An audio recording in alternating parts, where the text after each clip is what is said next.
My name is Levin O'Conner, and you're listening to the Matt Balaker Podcast.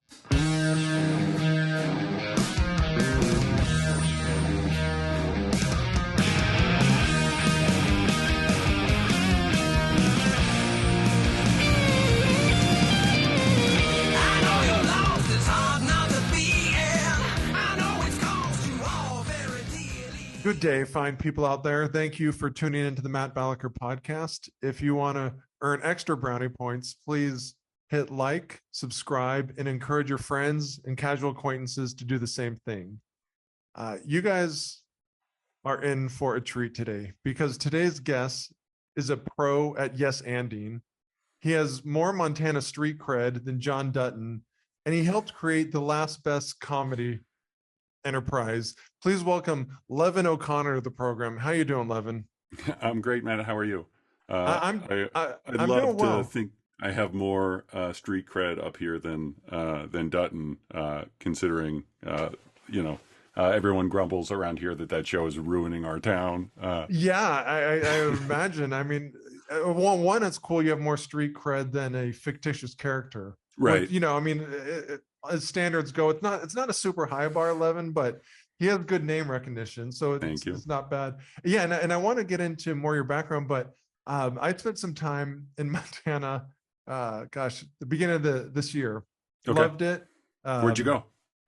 Big Sky and through Bozeman, and it you was were funny right here.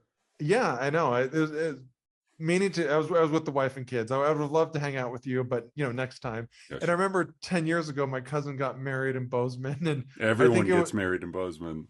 I think it was a way to just not have a lot of people come, because back then, and it wasn't forever ago, it was from LA to Bozeman was like 3 or 4 flights. Now you can take one. So what is the kind of in the Montana circles, the reaction to Yellowstone and the success and the bitterness that comes with that? I don't know. I think generally, Bozeman, just regardless of the show and maybe assisted by the show, has been going through like a decade of just insane rapid growth. And so that show being placed here is only added to that sensation. And any place ever that has that sort of a period has exactly what happens in all of those places, a percentage of population that is like, I miss old Bozeman. I wish all these new people would just go away and leave my town alone. The good old days, of course. Yeah, there's always a good old days crowd. And everybody, it's also always laughable that everybody sort of wants to swing the gate closed, like right after I'm in. Then that's the last good thing to happen. Then you can close the door to paradise once you're on the right side of it. I got here before the really bad crowd. Now the posers are coming, but right. I'd like to think you're the reason. Maybe 90+% that Bozeman's growth has accelerated so much. But yeah, sure. I learned from research on this episode that you and I started improv roughly around the same time, early 2000s. Yeah. I'd like to learn from your standpoint, what motivated you to do it? Well, my background in that, and my sort of origin story for comedy and improv is not a particular. It's accidental. I had never done much by way of performance or considered myself. You can't tell on the screen, but I'm pretty tall. I always played a lot of basketball. Oh, how tall are you? I'm 6'6". Oh, okay. I'm almost 6'4", so you're definitely okay. Yeah. So Please that's continue. that's skewing the viewer and listenership into thinking that this is normal sized. But if we walk around, you'd see both of us are quite tall. Anyway, so my whole childhood and life had been focused on like, I want to be, I like sports. Sure. Sports. A pro NBA player, maybe a power forward, shooting guard. Yeah, exactly. Like a 3. I always sort of fancied myself a 3 that had to play more 4 than, anyway, that's our sports podcast. So all of those things all through college, and then my mom passed away right after I graduated college, and I was just like, the combination of losing that support pillar in life, and having basically only ever been in school in life was like this really strange sensation of like, I am out in the universe all alone. Like, I don't know what to make of anything. What should I do with presumably some years left? Right. Right. Um, I'm 23 years old. Presumably. Yeah. Yeah. Theoretically, Yeah. that's not the finish line. So I should come up with some other stuff to do. Um, I had grown up in sort of half in Virginia and half in Montana, uh, but it always been since I can remember a Chicago Bears fan. Okay. Uh, so I was like one night laying there at home at my dad's ranch in Montana, being like, "What do I do now?" And I was like, "Well, just what's anything you like?" And I was like, "Well, I still like the Bears. Maybe I can work for the Bears." Yeah. And so I passed. Go You ahead. could be on the other side of Willie Gault. I think in the early mid '80s, like you guys would I, have the super at this tall. point, I was being more realistic, still ridiculously unrealistic. That I was like, well, I haven't played football since high school, but but I could probably be a scout. I Oh don't know what yeah. that takes, Yeah. but probably Why not? I think about it a lot, so that's probably enough. I go to So I like, ESPN daily. Yeah, I have yeah, exactly. the credentials. Uh, so I like pestered a guy in the front office who was the like director of pro personnel. I got regularly enough that he called back one Friday night and was like, "Who are you? Why do you keep leaving me messages?" And he was super nice. He like took 30 minutes and talked to me about scouting and how he got started and all of these things. And I was like, "Wow, so." How do I do that? And he's like, well, I can't hire you, and our internships are through Northwestern, and like there is very little I can do for you, but I will call the arena football team because I know the head coach there, and maybe they can hire you for something. And Wow. so they hired me to work. They don't have scouting, or they didn't at that point in arena football. You Um, scout, you sell tickets, you park cars, you kind of exactly. do it They all. were like, if you'll work in the ticket department, the coaches will happily let you freelance scout. Just watch tape, recommend players, whatever you want to do with your time is only better than nothing. Um, Bring them a few 18 packs. You can do whatever you want. exactly. So then they that got me to move to Chicago. So this is The a wow. I want to pause just briefly, Levin, because Yeah. that's a really cool story. I mean, a lot of people kind of dream about a cool job, Hmm. and your persistence really paid off. Like you were joking, you didn't have experience, but just through calling and Just, following up, I the mean, door honestly, opens. yeah. I don't think I would have behaved that way in a less depressed state of mind, but I had Oh, sort of it like reduced a lot of judgment and barriers for me that I was like, I mean, I got nothing like what's the worst that can happen? This guy mhm. never calls me. Like Right, it right, just yeah. I was just You're like, not my in a mom just died. That's a lot like worse than not getting I a phone call yeah. back from a stranger. I think I can weather that. The So it stages of grief are a little more abbreviated for that.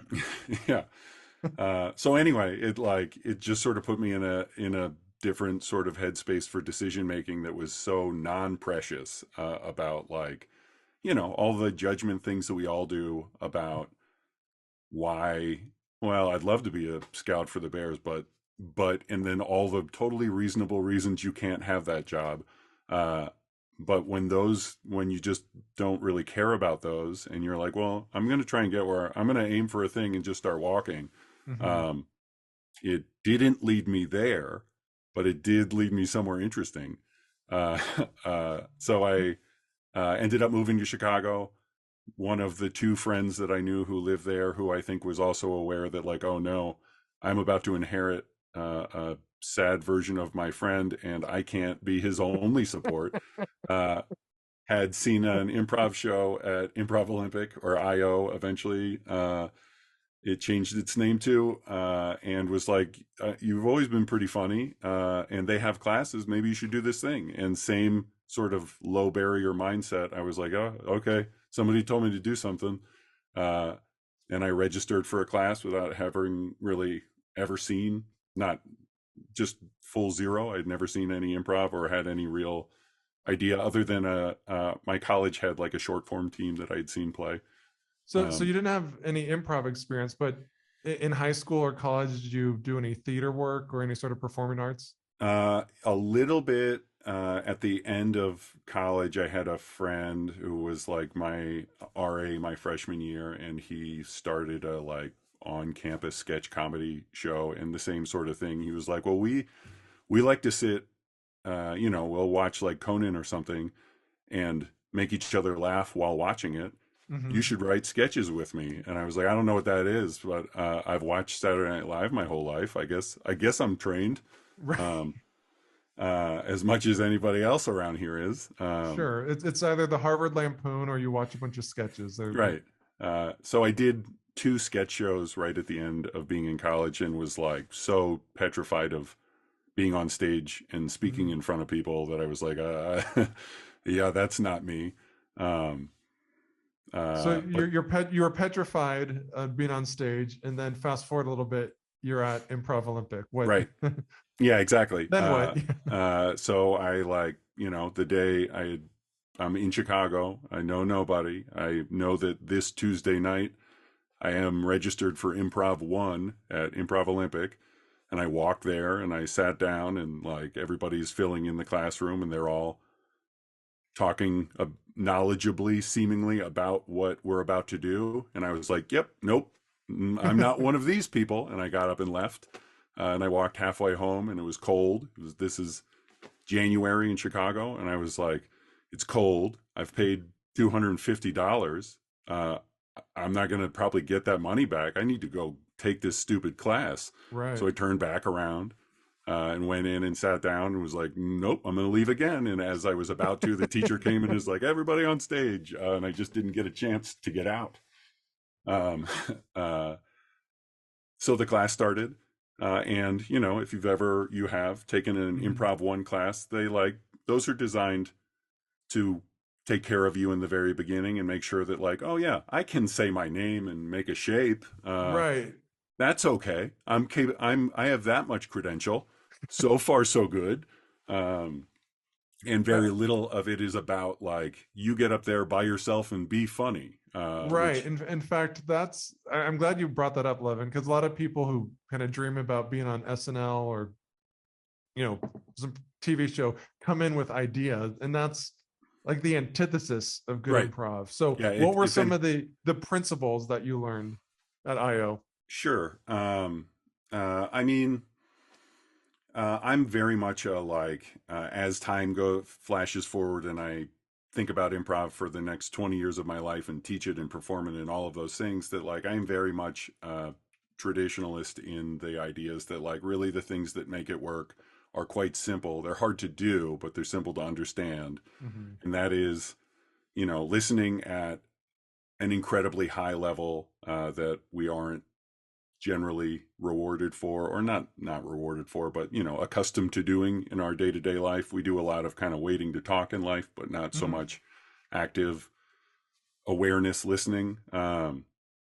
Uh you know Support, which was there are a lot of those things, and then the sensation of being on a team and like a group always really appealed to me, and improv has really shown me that like, oh right, I like to play basketball. My favorite part of playing basketball was being on a team. Right. I like the feeling of being on a team definitely the most. And improv has proved to me that like that's an incredibly heightened version of that sensation. And that's at least very much at the core of what I love about it. Yeah, Uh, no, it's absolutely a team sport. One-on-one improv does not exist. So, at, at what point, Levin, did you start feeling comfortable being on stage? I mean, that's such a gradual melting of an ice cube, a little bit at a time.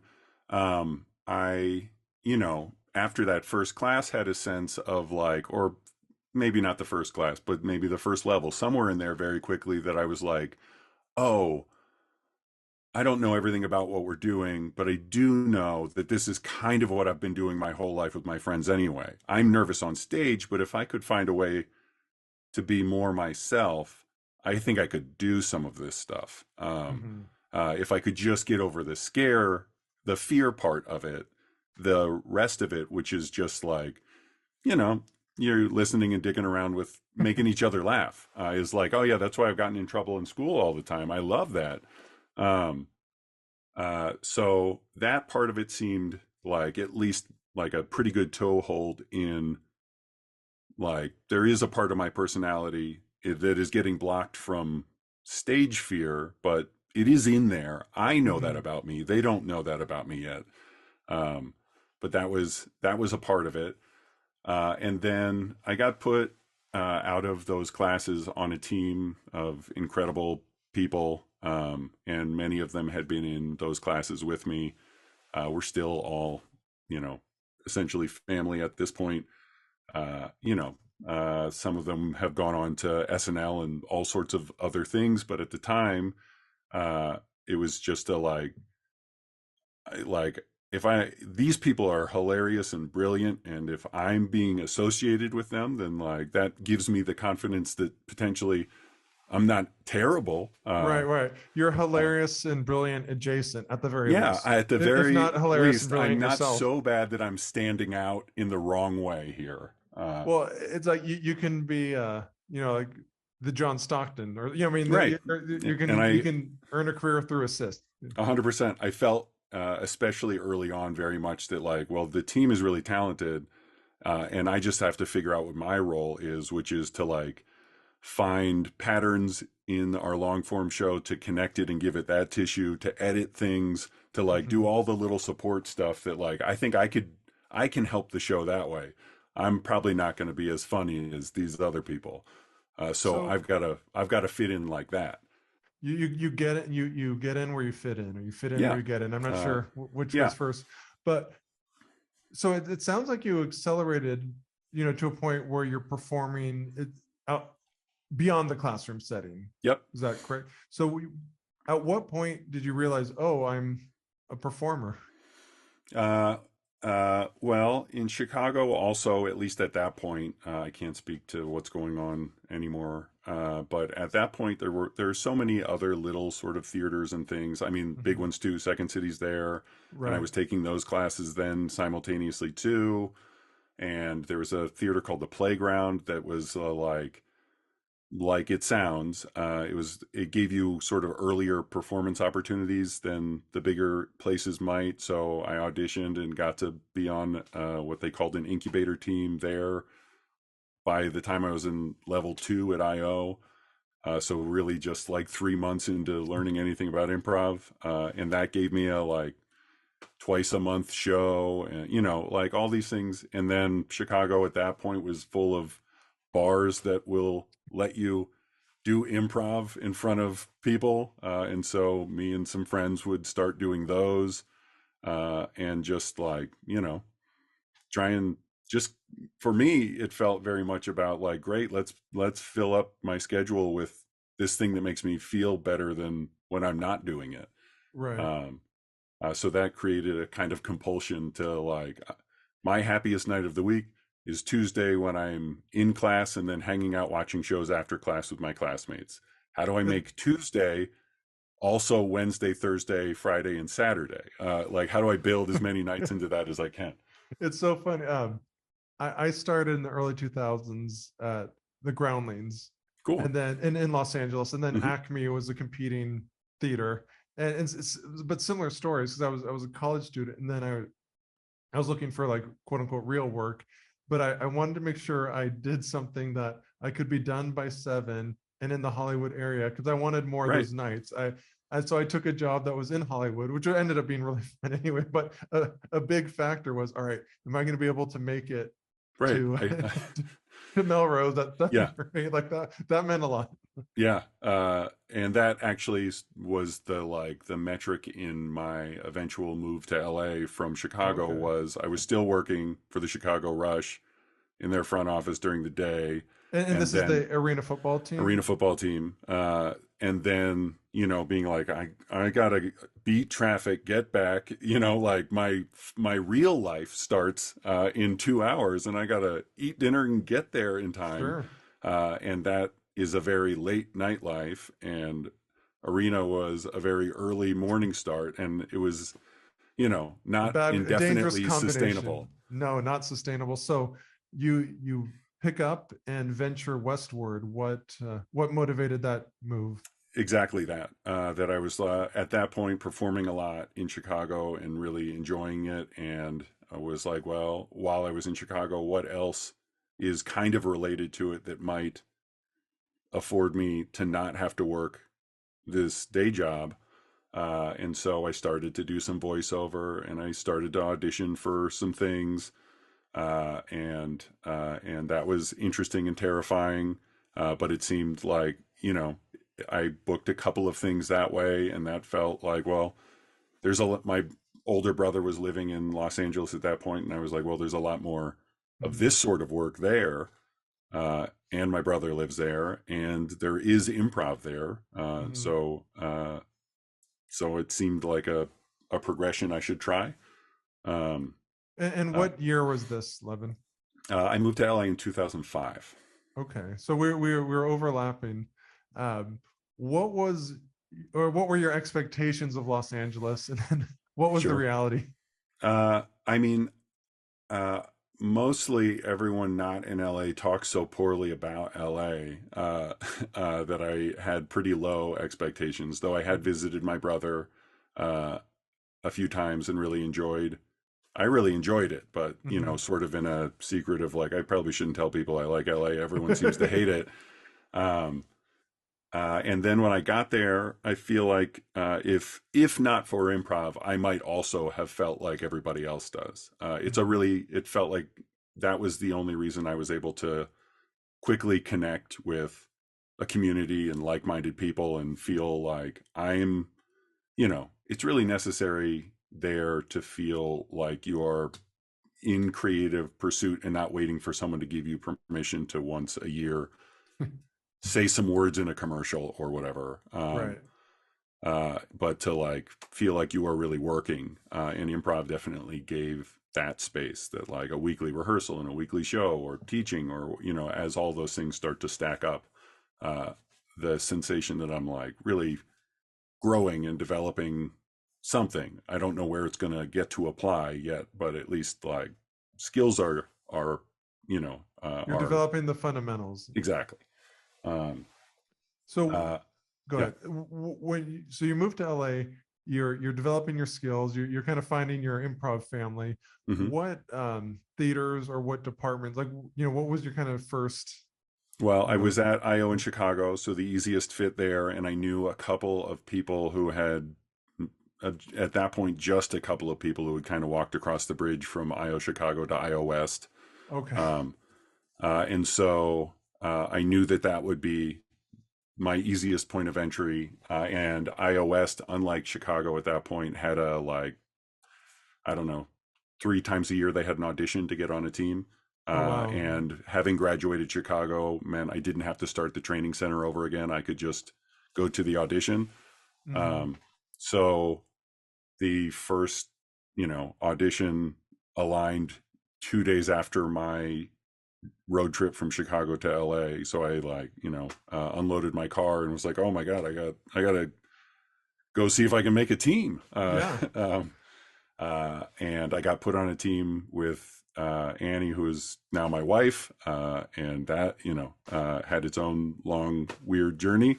Um, but obviously, found my people right away, and that was that was a really you know grounding, settling moment of like, okay, Los Angeles might be okay. Uh, Right. Well, you met Annie there, and so mhm. were you in scenes together, and like how did uh, it go from scene from well, I mean, our love story is a different one. She was married to someone not me at that point, oh okay. and it was like the first thing we had, like a team. Let's meet at a bar and all meet each other. We just got cast on this Herald team. Many of us don't know each other. Some of them had been through classes together. I had just, nobody's ever met me before, Mhm. and we sat down next to each other because we arrived at the same time. She said, "Hi, I'm Annie." She then said something about her husband. And I was like, "Got it, noted." And that was sort of the end of any thought of anything romantic from like, or like what? Yeah. Oh, got it. You're married, fine. And and that afforded us a bunch of years of being like, getting just to play together, make each other Right. laugh a bunch, I mean, it and gave you enough recognize. time to wreck the marriage. Is that what you're saying? That's not what I'm Oh, saying. okay, sorry. That was Oh, wrecking that was itself. fair enough.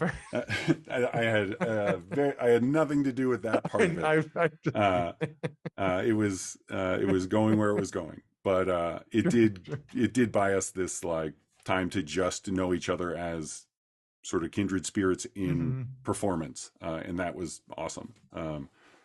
Well, that's a very cool story because yeah, I mean, it shows how a lot of the longest relationships, if you actually know each other as friends first, that you can Yeah, survive. I think maybe the only route that might have worked for me was to be like totally like connected that way, and then be the last two people in the room to recognize that like, oh, Uh, we ever I whoops. so I read in 2009, you and your wife started, was it NOW or NOW? Mhm. But what's the story there, Levin? We were on now at that point our second Herald team at IO West, that one called USS Rock and Roll, which was a really super fun group. Um, and the thing that sucks about being like obsessed with being on a larger team is that it logistically makes zero sense to try and get 8 people to tour the country. There's not Yes. enough money. Uh, and so the two of us were always like, hey, we should apply to a festival. We should do this, Mhm. to the point that our team was like, we don't want to. We're like, you guys go to a festival. We're good. We like Splitting our, $30 right. eight ways is tough. Exactly. So we were like, oh, yeah, maybe we should just do a 2-person show so we can do all these other things both of us are obsessed with doing. So we started rehearsing to see what that would feel like. And we developed the show, and we started to uh, uh, basically either apply to a festival or reach out to a university or a contact somewhere and try and build a like, great, Ohio State just hired us to teach a workshop and Hmm. do a thing. What's the improv theater we know closest to that might give us a show? What other work can we do in that area, and try and build a like, that's a 1 week Ohio tour, fly back home, get another one going, and just tried to build a schedule like that. Yeah. Well, It's you're exhausting. it is exhausting, but you're very enterprising, Levin. And I think what you mentioned an important point earlier. It says like set a goal and then take steps to that. And it Sure. sounds like you and Annie wanted to perform, or you wanted to do more improv. And Yep. then once you got one gig, you weren't like, all right, I need to know the next 19 steps. Yeah, It and just some of that you is would. just practical. That like, well, if a festival gives us an excuse to go somewhere, but isn't going to pay for everything, maybe they'll give us a hotel room. How can Mhm. we, like that's covered for a couple of days. What else we need to like? We got to pay for the tickets. Like we got to make it work at least enough that it's not just our own novelty of getting to be like, oh yeah, we're touring, but it Yeah, has to we're at least like, we're telling our friends we're touring, and we're it's not touring. cool. I mean, we're losing money at an alarming rate, but it's a tour, all right. It's a tour, damn it. So Uh, you mentioned that improv can change the world for the better. mhm. What do you mean by that? I mean, to me personally, it has done that. It took me from that incredibly sad, alone feeling, and was the thing that like put me in position to patiently get coaxed into being a better version of myself, to heal all kinds of things about myself, to like discover new things I didn't know I had always liked but was afraid to embrace. So that part of it is very personally that. And then that feeling in me led me very early on to be like, well, I don't know. This is long before feeling like I was going to ever be able to perform at a very high level. But I felt like it had done already so much to me that I wanted to be able to at least teach it and give Mhm. that to someone else, that like I am certain it can be really good for a person. And I would like to be in the room to try and help more people encounter that feeling. Less people worry about punchlines and more recognizing that, like, oh, this has deep human merit. Sure. I mean, like you said earlier, the main components are listening and supporting. Yeah. I mean, I can't think of any two better ingredients for healthy relationships. Yeah, sure. Exactly. I Right. mean, not everyone's going to be on Second City or teach improv or be on Saturday Night Live, but No. everyone can learn to, be a better spouse. And even if like I'll turn this to you. Like for people who are outside of show business, what benefits are there to taking improv classes, in your opinion?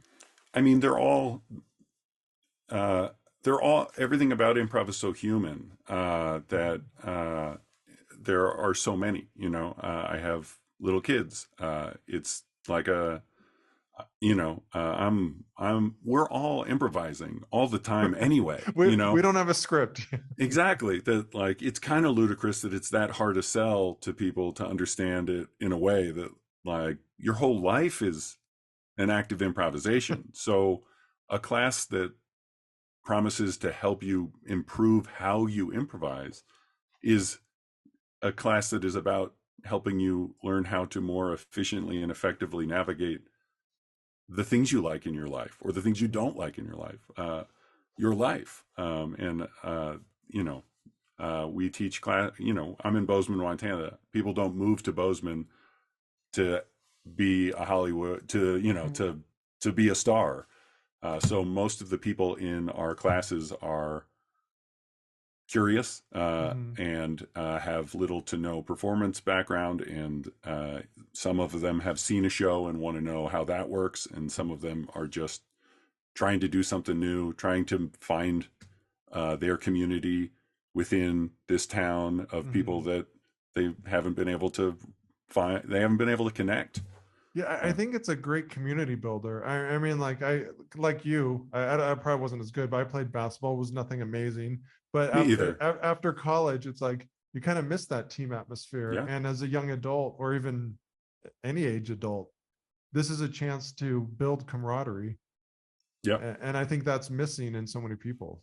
I mean, I agree. I think it is a thing that as you get older, you're like, whether it's told to you or not, the expectation is that, like, yeah, that was a part of the fun of being a kid. That's over for you now. We got to close that door. They're like, I'm glad you enjoyed it. I hope you got Never all you do it wanted. again. Now you get to maybe watch your kids do it or something, but Right. So that part is depressing. over for you. And it's I think it is a really, like, dulling and dampening blanket over people's joy to feel like, whether they are acknowledging that that's gone or not, but just the sensation that it probably is. And it doesn't have to be. You just, No. but you have to fight for it a little bit. You have to fight, and you have to sign up for your class. So Yeah. you were in Los Angeles, 72-ish degrees, average annual temperature, palm trees, there, and then now you're in Bozeman. What? How'd that happen? It's not like that. Okay. Well, I had, as I said earlier, as a kid, we were sort of splitting time between Virginia and Montana. So I'd spent a lot of time in Montana. My dad lives on a ranch up a few hours out of Bozeman. And so Annie and I, as our family grew, were spending, time up there, trying to sort of stretch how much time could we be up there and let our kids experience that kind of a world, which is so very different than our Los Angeles life. And as our family grew, at some point we were like, oh, geez, the things that people complain about LA are starting to feel more true to us. Traffic sucks much harder. Sorry. I know the feeling. Yeah. Please continue. It sucks much harder when you have a toddler in a car seat than it does when you are a single guy listening to whatever you want to listen to by yourself in a comfortably air conditioned Howard car. Stern's not on the radio when you have a Right. screaming So you're Tom. just like, I can listen to any podcast I want. I can, if I don't want that and I want to pick out music that I am curious and enjoying while I sit in traffic, like that's not that great a hardship. You have to Right, allow enough right. time to get where you want to go, Yeah, but no one's screaming in the back. right. And so those things, we couldn't really perform together because we were juggling our kids and, all of that stuff. We're not eating out at restaurants the same way we used to. We're No. not all the little things. Right. And so we were like, well, maybe that time is up, or at least for now. Yeah. And maybe it's time to try something else. And so we eventually sort of wound our way to picking Bozeman, one, because we have a friend who lives here, and two, it's a very growing and Bozeman doesn't have big cities, but it has, Bozeman or Montana doesn't have big cities, but Bozeman felt like it had, enough that maybe that would be enough. Right. We didn't want to go out to my dad's ranch that is a 20-mile drive to the mailbox. They're like that felt too much. So we needed to find a little more community than that. And so we rented a house here to try it. And if we liked it, did it feel viable to offer improv here? And in doing that, we met this little amazing community of people who had been training themselves to improvise at an incredibly high level, but all alone up here. They occasionally had reached out and hired Dave Rosowski, if you're familiar with him. He used to be the artistic director at Second City in Chicago forever ago, but he's a Johnny Appleseed of improv. Mm-hmm. He travels and teaches and does all of that. But, I've known him through my journey a little bit, and I was like, oh, I know that guy, and you're hiring him to come here. What fun. So, they existed, but they were twice a month on a Monday at a community theater space. They would put on improv shows, and Andy and I got to start doing our show alongside theirs, and we met who is now our sort of third partner in Last Best Comedy, Molly Hannon, and the three of us started talking about what would it be like if we opened a comedy dedicated space here? Do we think that would work, and how would we do it? And so we just kind of got busy with that idea. And a year and a half ago, opened the doors on Last Best Comedy, and it's been amazing. To watch all those things fill in, the community flood in and find each other. Really, you touch on it, but yeah, you're coming out of a pandemic. You're mm-hmm. dealing with a lot of businesses were struggling, and it's mm-hmm. not like when the pandemic, quote unquote, ends, all the businesses that were struggling are now flush with cash and everything's great. No, it's quite the opposite. Yeah. So, but you pushed and like, I guess where do things stand now? Sure. So the pandemic we were within days of signing our lease on the space we're in now, and then Montana and everywhere closed, and then our now landlord reached out and was like, I presume you don't want to sign that lease on Wednesday. And we're like, yeah, had he not been amenable to work with us, and had we had to sign it and pay rent, that would have been the beginning and end of Last Best Comedy before we had sold one ticket ever. The pandemic would have just finished it. Instead, it just sort of put everything in pause. We had some students that we were teaching anyway, and they were kind of wonderful and just wanted to continue to. They stayed with us, though we weren't able to teach them during that. We would, sit as things understood a little better. We'd have a little bonfire in the backyard and sit in a safe distance and smile at each other and make jokes. Socially distance improv. And it was really at that point just a matter of like, I just miss being around you all. So let's just have an excuse to do that, once a week. That's so cool. Well, for people who are unfamiliar, it's evolved. So can you give them kind of the elevator pitch, so to speak, of Last Sure. Best Comedy? I mean, so and now, yeah, we are a thriving and full throttle Montana's first and only dedicated comedy club. And we do stand up and improv both. We're open Tuesday through Saturday, alternating that programming. Our stand up open mic on Tuesdays is like it's insane. We are guaranteed at capacity every Tuesday night. Wow. The interest in that, and I've been to enough open mics in enough different places to know that they're never like this. No. They're usually 25 comics who have all heard each other's jokes, waiting to do their 5 minutes, and this is 100 people of audience just out to laugh and enjoy. I mean, it's unbelievable. So I would just want to do a quick pause, Levin. So for anyone considering stand up, I cut my teeth there in LA. I haven't been to this open mic you discussed, but I guarantee it's better than any place in probably any place in California. I've If you have never. the opportunity, do it. So It is. that's my PSA. If you have, Matt, if you have any trauma from having done that experience, I would recommend the next time you're here to do 5 minutes at this one, because it is going to heal you.